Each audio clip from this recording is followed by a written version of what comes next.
Shalom. Firman Tuhan yang saya sampaikan dari 1 Yohanes 5 ayat 16 dan 17. Kita baca bersama. 2 Ya. Kalau ada seorang melihat saudaranya berbuat dosa, yaitu dosa yang tidak mendatangkan maut, hendaklah ia berdoa kepada Allah, dan Dia akan memberikan hidup kepadanya, yaitu mereka yang berbuat dosa yang tidak mendatangkan maut. Ada dosa yang mendatangkan maut. Tentang itu tidak kukatakan bahwa ia harus berdoa. Semua kejahatan adalah dosa, tetapi ada dosa yang tidak mendatangkan maut. Puji Tuhan. Jadi ada dosa yang tidak mendatangkan maut, artinya dosa yang dapat diampuni. Tapi ada dosa yang mendatangkan maut atau dosa yang tidak dapat diampuni. Seperti apa ini saudaraku? Mari kita lihat di sini kuncinya. Dalam Bilangan 15 ayat 22 sampai 24 kita baca ya. 2 Ya. Apabila kamu dengan tidak sengaja melalaikan salah satu dari segala perintah ini yang telah difirmankan Tuhan kepada Musa, yakni dari segala yang diperintahkan Tuhan kepadamu dengan perantaraan Musa, mulai dari hari Tuhan memberikan perintah-perintahnya dan seterusnya turun-temurun. Dan apabila hal itu diperbuat di luar pengetahuan umat ini, tidak dengan sengaja, maka haruslah segenap umat mengolah seekor lembu jantan muda sebagai korban bakaran menjadi bau yang menyenangkan bagi Tuhan, serta dengan korban sajiannya dan korban curahannya, sesuai dengan peraturan juga seekor kambing jantan sebagai korban penghapus dosa. Maksudnya saudaraku, apabila ada seseorang yang melanggar firman Tuhan dengan tidak sengaja, atau itu diperbuat di luar pengetahuan, belum paham. Nah, kalau mereka mempersembahkan korban bakaran untuk pengampunan dosa, maka mereka akan diampuni.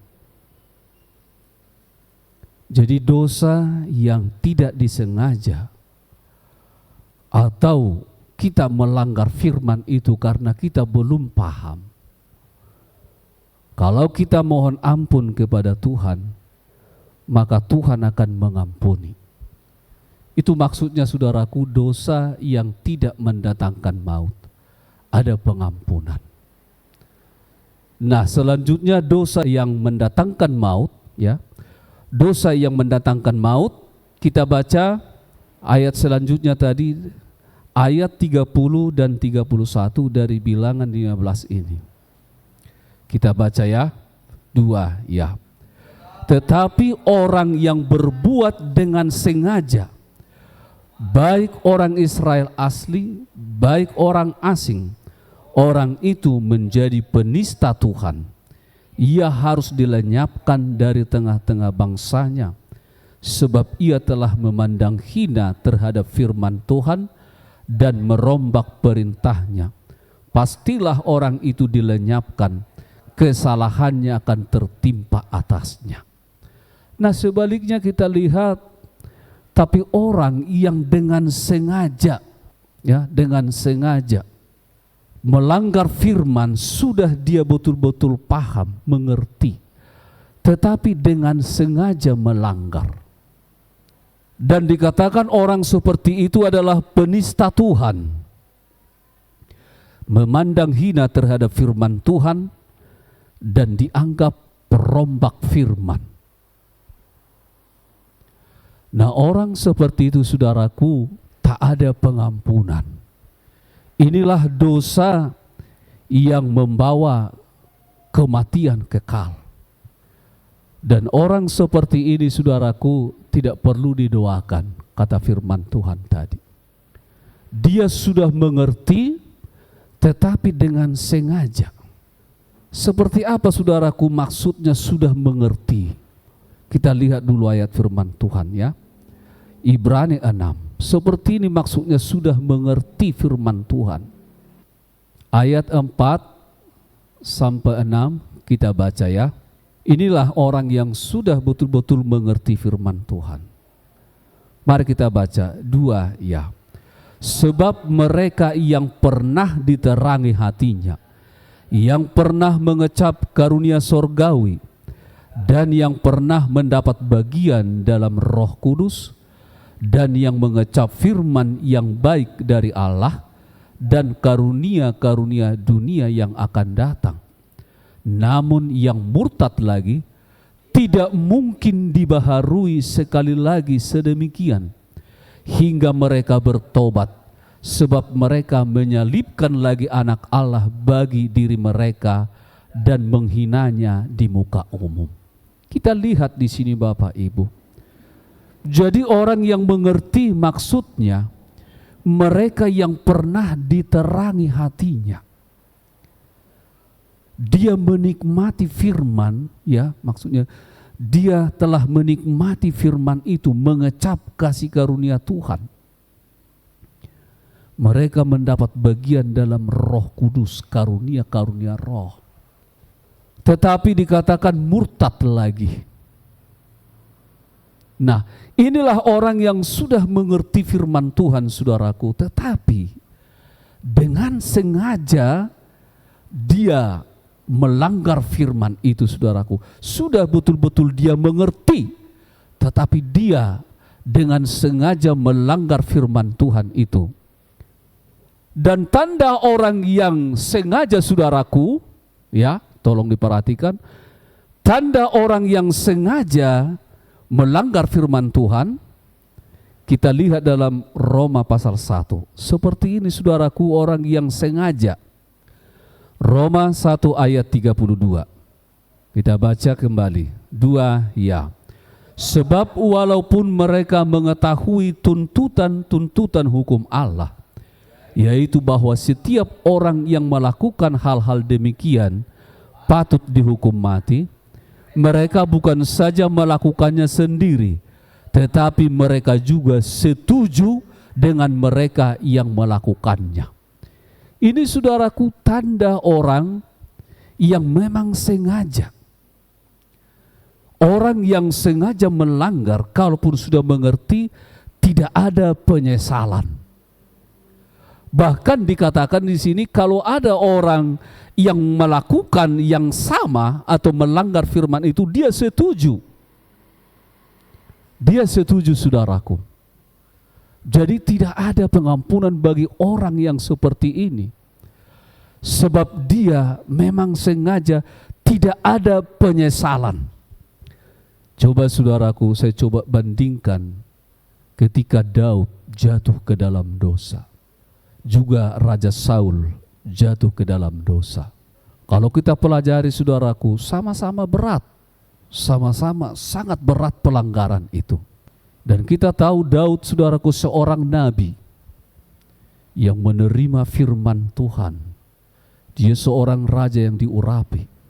Saul pun adalah seorang raja yang dipilih Tuhan. Dia diurapi. Tetapi kita melihat saudaraku, Saul tidak diampuni Tuhan, tetapi Daud diampuni oleh Tuhan. Kenapa? Kita belajar dari firman Tuhan, dari Alkitab, sebab Daud dia menyesal sejadi-jadinya. Dia mohon pengampunan Tuhan sampai dia dapat pengampunan itu saudaraku. Tapi sebaliknya Saul, kita lihat dalam Alkitab, dia tidak pernah memohon pengampunan dari Tuhan. Jadi orang yang menyesal adalah tanda orang yang tidak sengaja atau kilaf. Karena saudaraku sebagai manusia insani ini, kita yang dari debu tanah ini, yang selalu terus-menerus berhadapan dengan kuasa dosa, daging selalu menggoda setiap waktu. Seperti minggu kemarin saudaraku kita sudah bahas, musuh yang terutama, musuh yang paling susah ditaklukkan manusia adalah diri sendiri. Sehingga dengan keadaan itu ada saatnya manusia itu sangat lemah. Roh memang penurut, tetapi daging lemah, kata firman Tuhan. Pada saat seperti itu saudaraku, ada kalanya memang manusia itu lemah. Ada saatnya dia kilaf saudaraku. Sehingga orang yang seperti itu ketika dia ditegur oleh Tuhan, ketika Tuhan mengingatkan tentang dosanya, dia akan selalu datang memohon kepada Tuhan sampai dia dapatkan pengampunan dari Tuhan itu saudaraku. Tetapi orang yang sengaja, kita lihat tadi, bukan hanya melakukannya tetapi dia setuju dengan orang yang melakukan pelanggaran.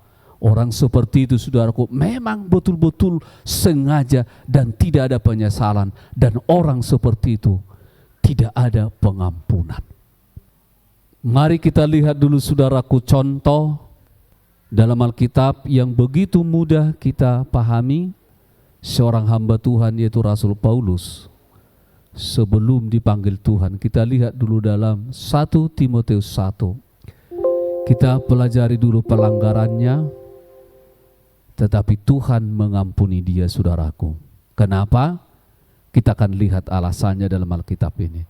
1 Timotius 1 ayat 12 sampai 14. Kita baca. 2. Ya, aku bersyukur kepada Dia yang menguatkan aku, yaitu Kristus Yesus Tuhan kita. Karena Ia menganggap aku setia dan mempercayakan pelayanan ini kepada aku. Aku yang tadinya seorang penghujat dan seorang penganiaya dan seorang ganas, tetapi aku telah dikasihaninya karena semua itu telah kulakukan tanpa pengetahuan, yaitu di luar iman.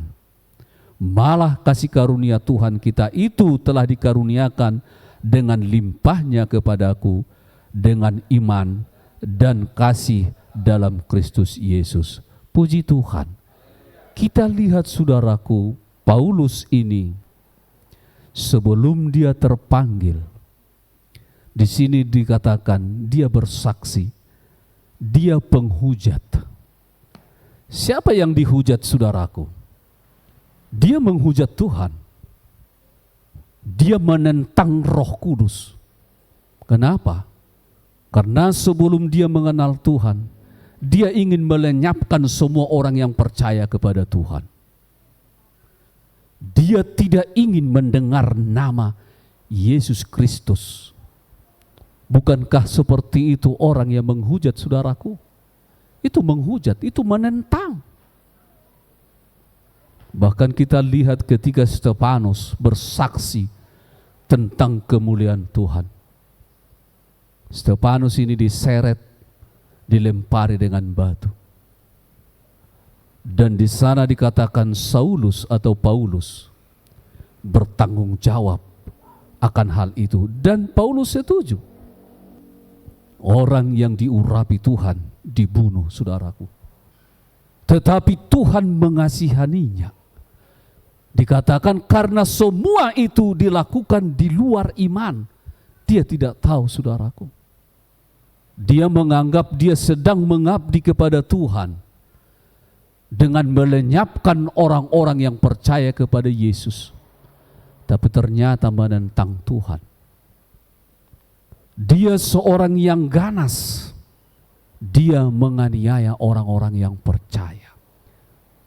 Dan waktu dia mendapatkan surat otoritas dari pemimpin agama pada waktu itu, dengan berapi-api, dengan semangat yang membara, dia ingin lebih lagi menganiaya orang-orang yang percaya kepada Tuhan Yesus. Dia berjalan hendak pergi ke daerah Damsyik. Pada waktu itulah Tuhan menangkap dia. Kita lihat dulu dalam Kisah Para Rasul 26. Ayat 12 sampai 15. Kita baca ya. 2 ya. Dan dalam keadaan demikian, ketika aku dengan kuasa penuh dan tugas dari imam-imam kepala sedang dalam perjalanan ke Damsyik, tiba-tiba ia Raja Agripa, pada tengah hari bolong aku melihat di tengah jalan itu cahaya yang lebih terang daripada cahaya matahari turun dari langit meliputi aku dan teman-teman seperjalananku. Kami semua rebah di tanah, dan aku mendengar suatu suara yang mengatakan kepadaku dalam bahasa Ibrani, Saulus, Saulus, mengapa engkau menganiaya aku? Sukar bagimu menendang ke galah rangsang. Tetapi aku menjawab, siapa engkau Tuhan? Kata Tuhan, akulah Yesus yang kau aniaya itu. Dari firman Tuhan yang kita baca ini, saudaraku, ternyata kalau ada orang yang menganiaya anak Tuhan, ya, sama dengan menganiaya Tuhan Yesus. Karena apa? Karena kita ini tubuhnya. Jadi Tuhan tahu, saudaraku, apa yang dilakukan oleh orang terhadap kita. Tahu persis Tuhan. Dan Yesus sendiri merasakannya, saudaraku. Dia rasakan apa yang dilakukan oleh orang lain kepada kita. Oleh karena namanya, kita dianiaya, kita dihina dan sebagainya. Yesus rasakan itu. Seperti yang kita lihat, Saulus, Saulus, mengapa engkau menganiaya aku? Sukar bagimu menendang ke galah rangsang. Galah rangsang itu, galah perangsang yang ditaruh, saudaraku, di belakang lembu atau sapi yang sedang membajak. Galah ini diruncingi. Jadi kalau sapi ini melawan, menendang ke belakang, maka galah yang runcing ini akan menyakiti kakinya, bahkan membuat berdarah-darah. Makin menendang, makin sakit. Ini peribahasa orang Yahudi. Sukar bagimu menendang ke galah rangsang. Artinya, semakin engkau melawan, semakin engkau menentang aku, engkau akan semakin sakit, semakin tersiksa. Yesus sendiri datang, saudaraku, menyatakan kasih-Nya. Sebab apa? Sebab Paulus ini hatinya sebenarnya murni untuk memuliakan Tuhan, menjaga kekudusan Allah. Tetapi dia tidak mengerti. Makanya, saudaraku, pentingnya pengertian, ya. Pentingnya kita memahami firman Tuhan supaya kita memang mengerti apa yang dikehendaki Tuhan. Jadi jangan berlelah-lelah melakukan sesuatu ternyata tidak sesuai kehendak Tuhan. Saulus ini, saudaraku, melakukan pelanggaran berat, menghujat Tuhan, mau melenyapkan pekerjaan Tuhan. Tapi Tuhan mengampuninya, bahkan menjadikan dia menjadi alat yang luar biasa bagi Tuhan. Sebab apa? Sebab dia lakukan itu semua di luar iman, atau dia tidak tahu, dia tidak mengerti apa yang dia lakukan. Maka ada pengampunan, saudaraku. Makanya, saudaraku, seperti apapun dosa yang orang lakukan ketika belum mengenal Tuhan, kasih karunia Tuhan sanggup. Bahkan dikatakan Alkitab, semakin besar dosa itu, semakin besar kasih karunia Allah yang akan melimpahi hidupnya, sehingga dengan sempurna dia dapat diampuni, dibaharui hidupnya. Kita lihat seperti perempuan Dalam Yohanes 8 itu saudaraku, Yesus berkata, aku tidak menghukum engkau.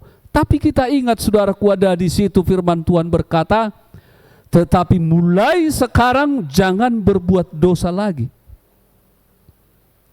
Ketika Tuhan sudah beri kesempatan, jangan lagi sengaja buat dosa. Jangan sengaja menentang firman Tuhan saudaraku, dengan kesempatan yang Tuhan beri. Mari saudaraku, kita pergunakan kesempatan yang luar biasa. Seperti yang Tuhan berikan kepada Paulus ini. Dia bersaksi sejak Tuhan memanggil dia, dia tidak pernah tidak setia akan panggilan itu. Saudaraku, jadi ada pengampunan bagi mereka yang melakukan dosa dengan tidak sengaja atau karena dia belum mengerti.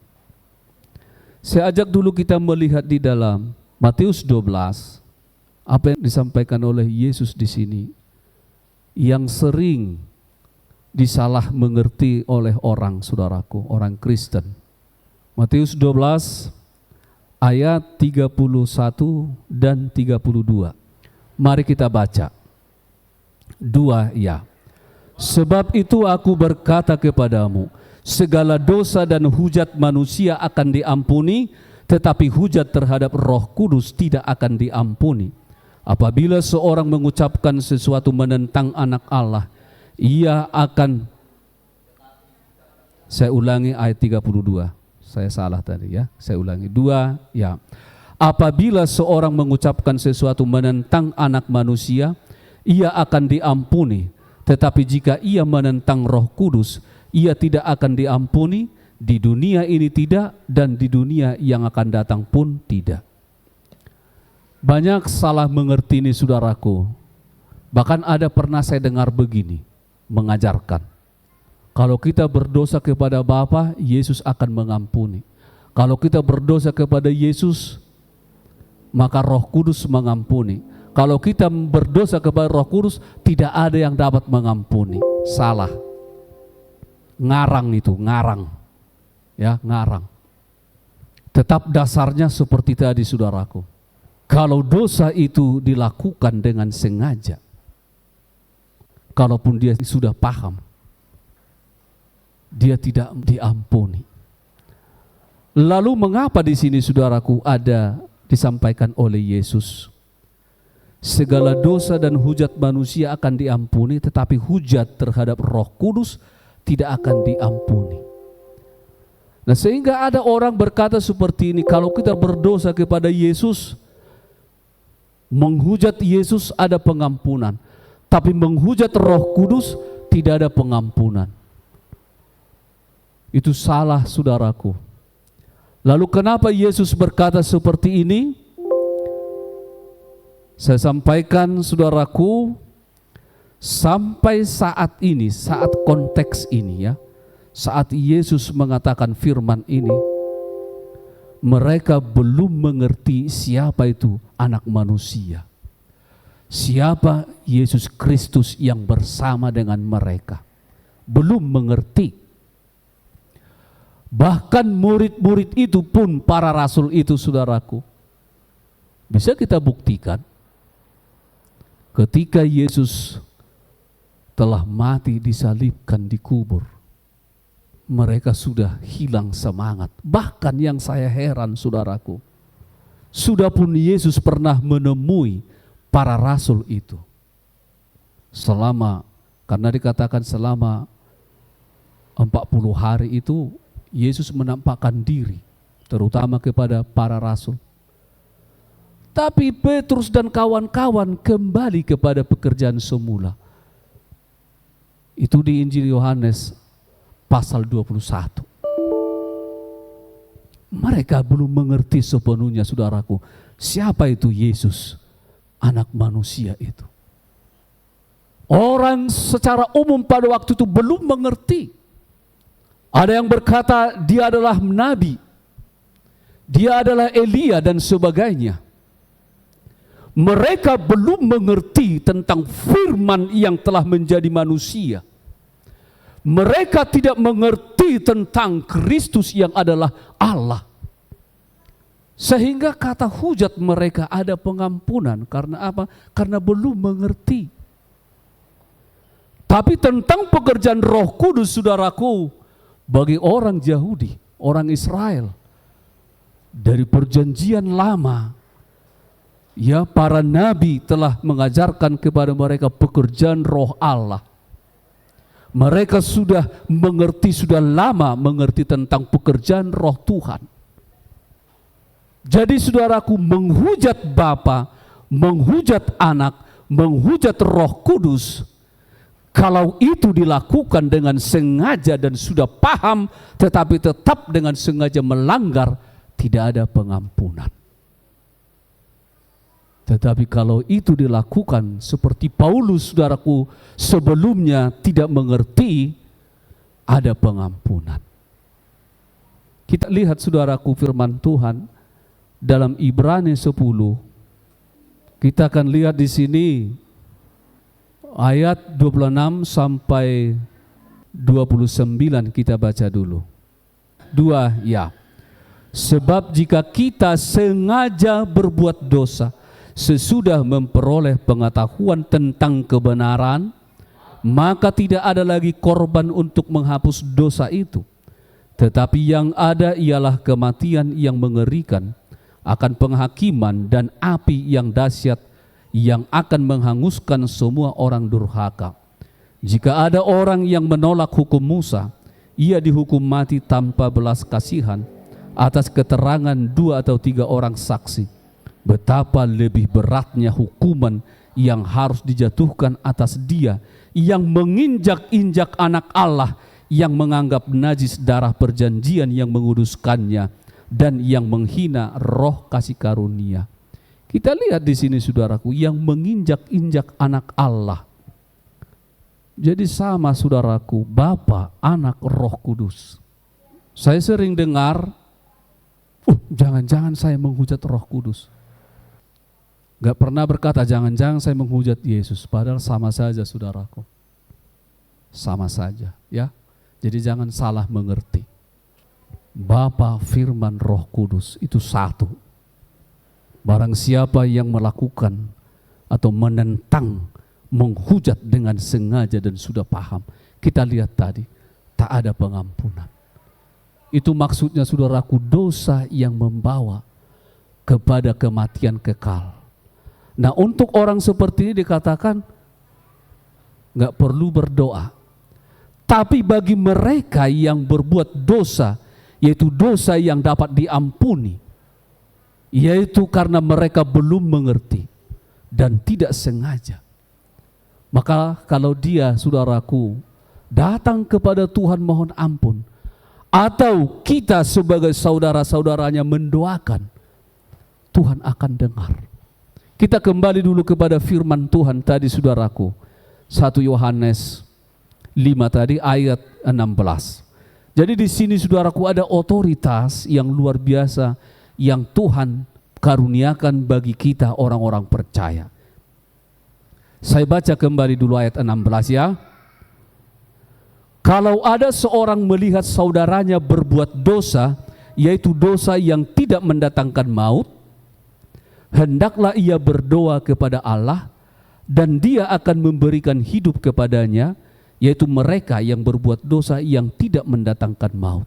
Kita lihat, saudaraku, jadi kalau kita mengetahui, misalnya kita melihat saudara kita berbuat dosa, pelanggaran, tapi karena dia belum mengerti atau dia tidak sengaja, atau dia saat lemah, saudaraku, dikatakan firman Tuhan kita harus mendoakan dia.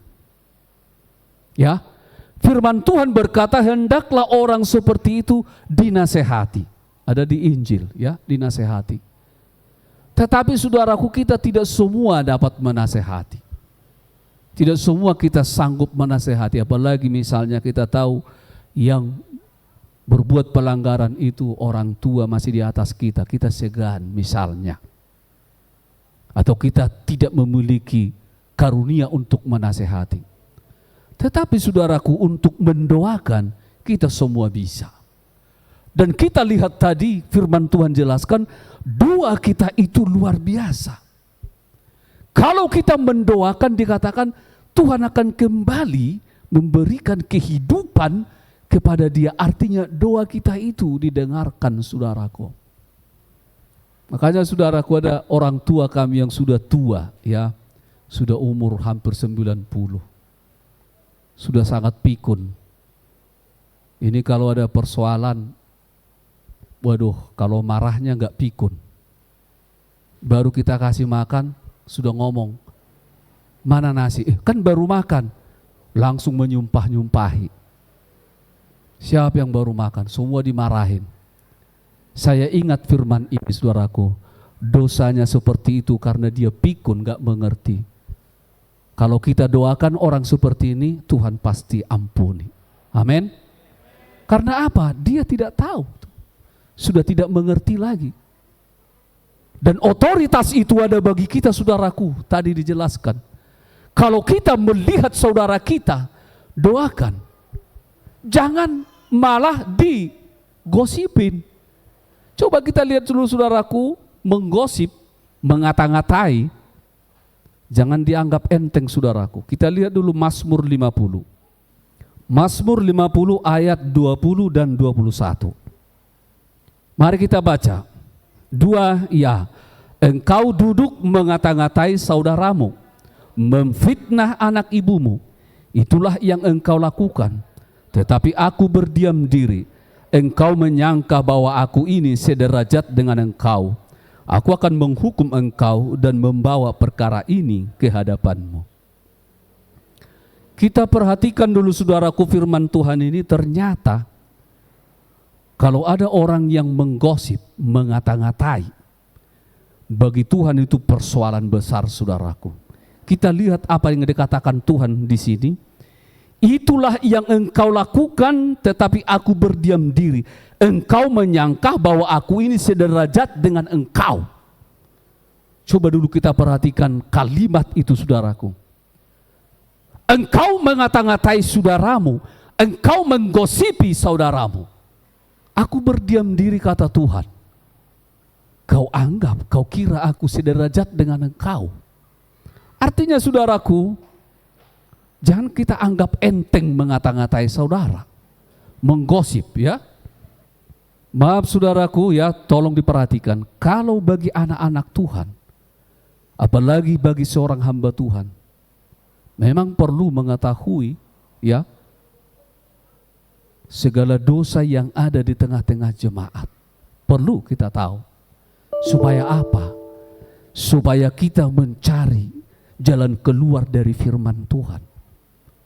Jadi bukan mau, ya, mengata-ngatai atau mempermalukan, bukan, saudaraku.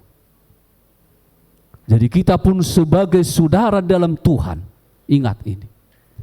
Kalau kita tahu tentang dosa saudara kita, masa lalu saudara-saudara kita, yang semuanya itu dilakukan di luar pengertian sebelumnya, dia lakukan itu dengan tidak sengaja, ya. Jangan, saudaraku, coba mengata-ngatai atau menggosip. Jangan coba-coba.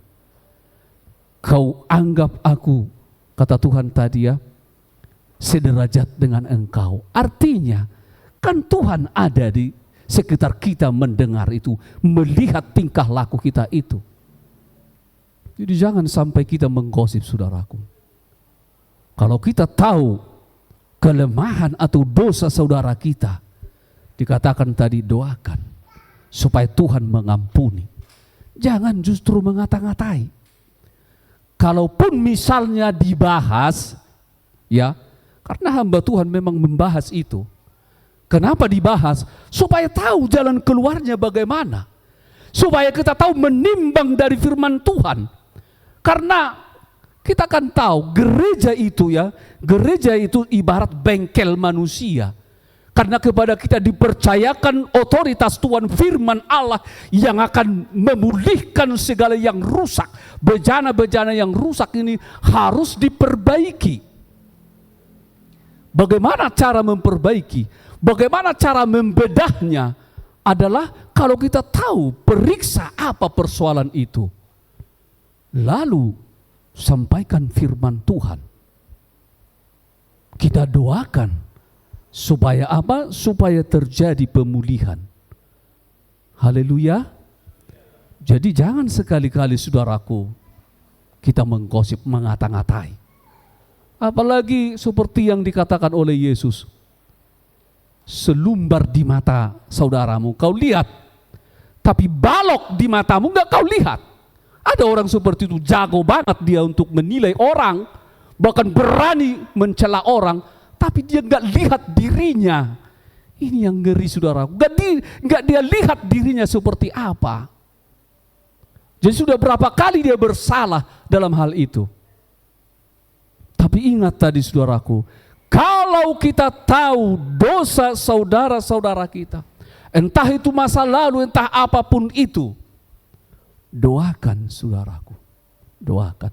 Jangan mengata-ngatai. Jadi kalau ada sesuatu persoalan, ada dosa, makanya nggak asal ngomong kita saudara, nggak asal curhat.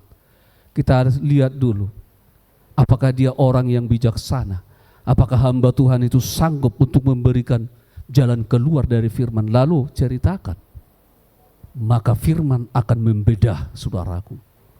Tuhan akan menyelesaikan itu semua. Dan kita hanya mengandalkan firman Tuhan dalam menyelesaikan segala perkara. Makanya saudaraku juga jangan simpan-simpan persoalanmu. Ya, kau sembunyikan itu sedalam mungkin. Ingat, terang Tuhan pasti menerangi.